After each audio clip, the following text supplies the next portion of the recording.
Yeah, yeah. Hello all. In this particular video, I thought to share one of my experience pertaining to setting up of an agile transformation office or some kind of a agile center of excellence.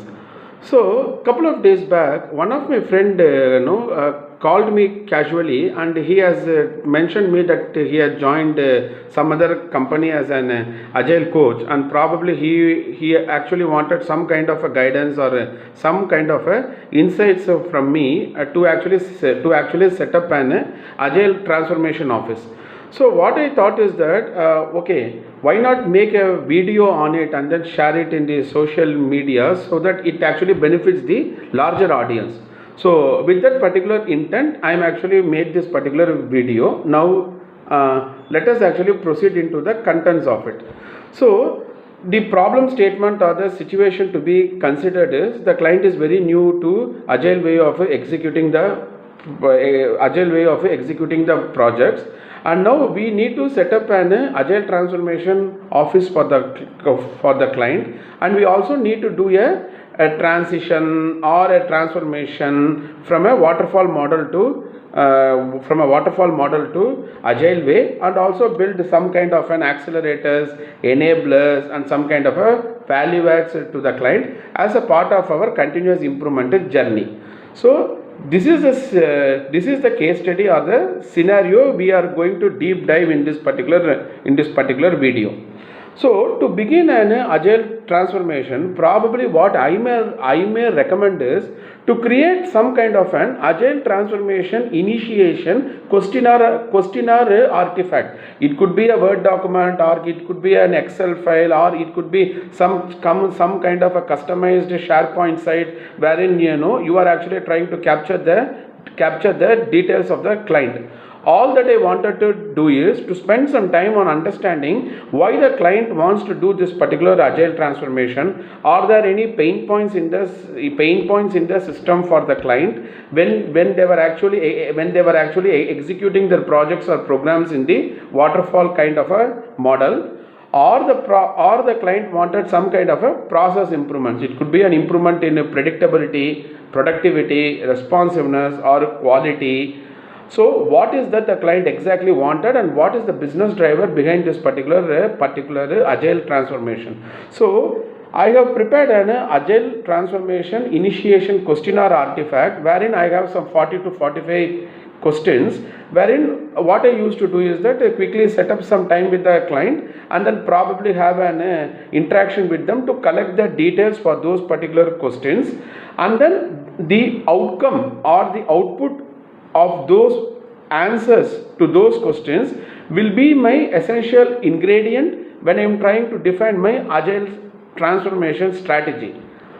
See, I am very cautious when I am actually using this word strategy. Strategy is something which is going to connect your vision to the execution plan. So you have a portfolio which has a vision, you have an organization which has a vision or a goal, and if you go to the program layer and the team layer, you have your execution or the implementation plan.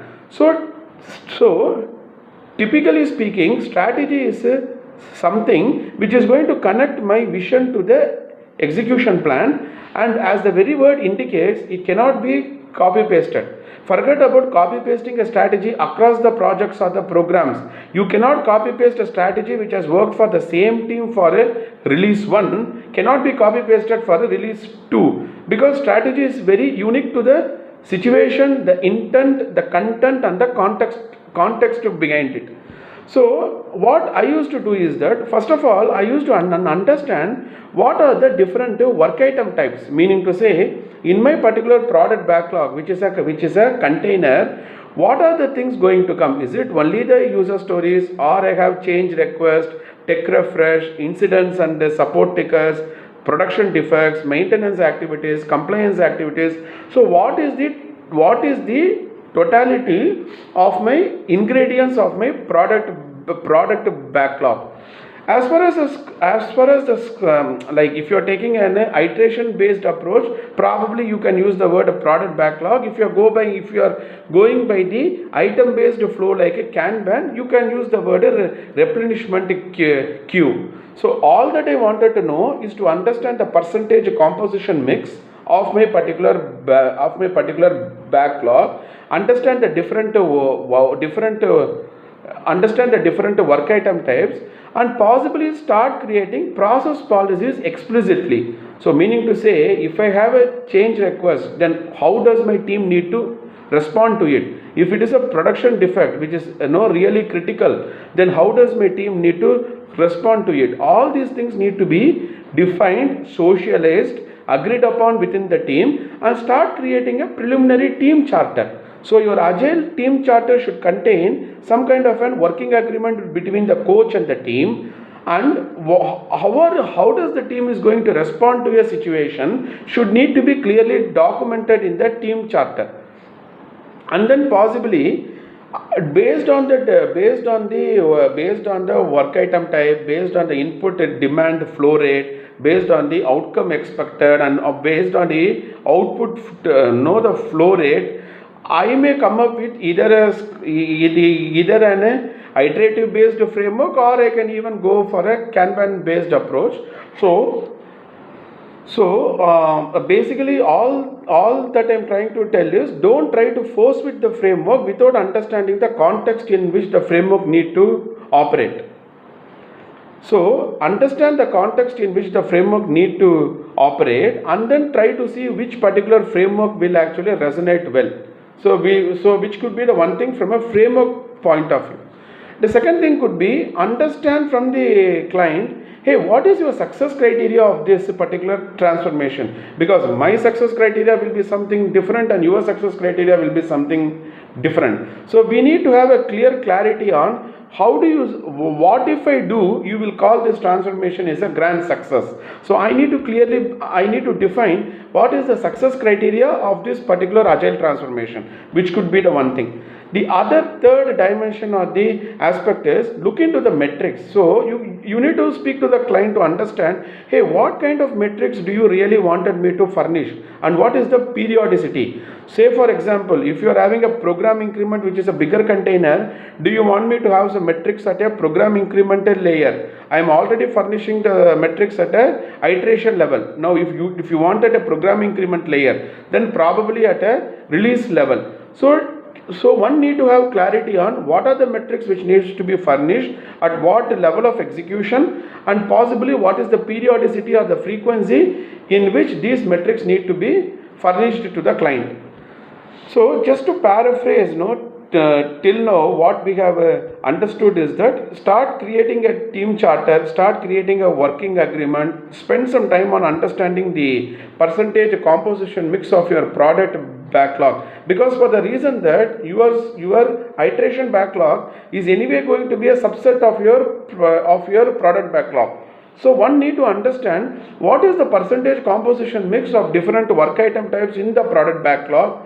As an agile coach, had I coached my team to really come up with some kind of explicit policies or processes on how to address each of the work item types. Second thing is that, do we have clarity on the framework being used, and then what kind of metrics or a dashboard the management and client wants to take a look. And then probably you may also need to spend some time on how I can actually scale up this particular framework, meaning to say, I have implemented the framework successfully at a team level, and if I need to replicate this for multiple teams or no team of teams, what can be done? So all these pointers need to be kept in mind, and then you can create your transformation roadmap. So I told my friend, okay, instead of just talking about agile transformation, can we start thinking about business transformation?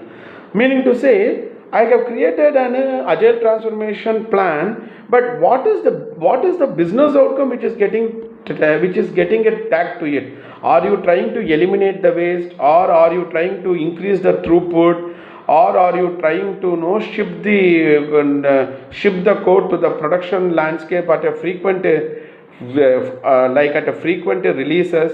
So what is the business outcome that you wanted me to achieve as a part of this particular agile transformation? So factoring all these aspects or dimensions, you may need to come up with your agile transformation strategy. So this could be one part to the picture. The second part is, let's say I have successfully started implementing an agile transformation for a couple of teams. Now I need to start thinking about building my CI/CD pipeline. So what I generally used to tell to my team or my contact circle is that when you start thinking about DevOps, don't think only about automation. Even if you go by safe approach, you have culture, you have automation, you have lean flow to improve the overall flow rate or the flow efficiency, and then you have metrics and measurements, and followed by the recovery. So everything holistically need to be looked into when you are trying to build a DevOps delivery pipeline, be it for a greenfield versus a brownfield.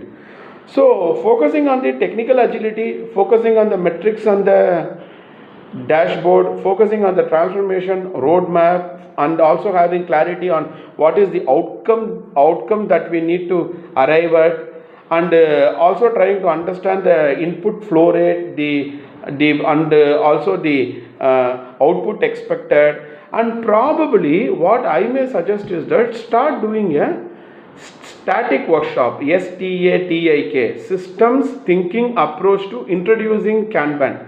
So my recommendation here is not to introduce a Kanban, but when you do a static workshop, it will give you clarity in terms of the different work item types, from what are all the upstream from where I am getting the input, what is the processing capability, and what could be the output expected, and also at what particular periodicity or frequency. So folks who are really interested to know more on this, you can just connect me through the LinkedIn. I can send you some of the templates, some kind of templates to you. Probably you can take a look into it. And most importantly, I will make sure that you will not be getting anything like a client sensitive data, and all those confidentiality, integrity aspects will be taken care from my end. So like possibly I will send you just a kind of a template which you can probably use it, and you may need to customize it or tweak it to fit into your product ecosystem or the project landscape. Okay, so to just to cut a long story short, if I want to paraphrase the different steps to begin an agile transformation journey is: number one, understand the business driver of the agile transformation. Number two, spend some time with the client to understand how does success look from their angle. Okay, so what is the acceptance criteria, or what is the success criteria of this particular agile transformation? The third thing could be, are there any existing pain points in the system, or are there any documented process improvements which the client wants to bring in as a part of this particular agile transformation? The fourth thing could be to look into the framework, and then possibly start thinking from a customer centric outcomes, metrics and dashboards, and then you can probably start building few teams on a pilot mode and start executing the iterations. You see your committed versus delivered, look into the throughput, look into the response time in terms of the cycle time and the lead time, look into the quality aspects in terms of the defect density, escaped defects, defect removal efficiency, and probably I may also start thinking about the code coverage aspects. It could be from the SonarQube perspective, or it could be from a unit test validation perspective from the JUnit. And you also start thinking about building your DevOps delivery pipeline incrementally, iteratively, and then you can encapsulate all these particular the pointers and then probably come up with a agile transformation strategy, and this particular strategy also needs to be periodically reviewed and incrementally, iteratively okay, so basically what I'm trying to tell you is don't formulate a strategy and then assume that the things will go on its own. So once in a while you may need to review the agile transformation strategy and then try to improve upon it further. So if any queries or support needed, you can probably connect with me. Thanks a lot for your time. Bye.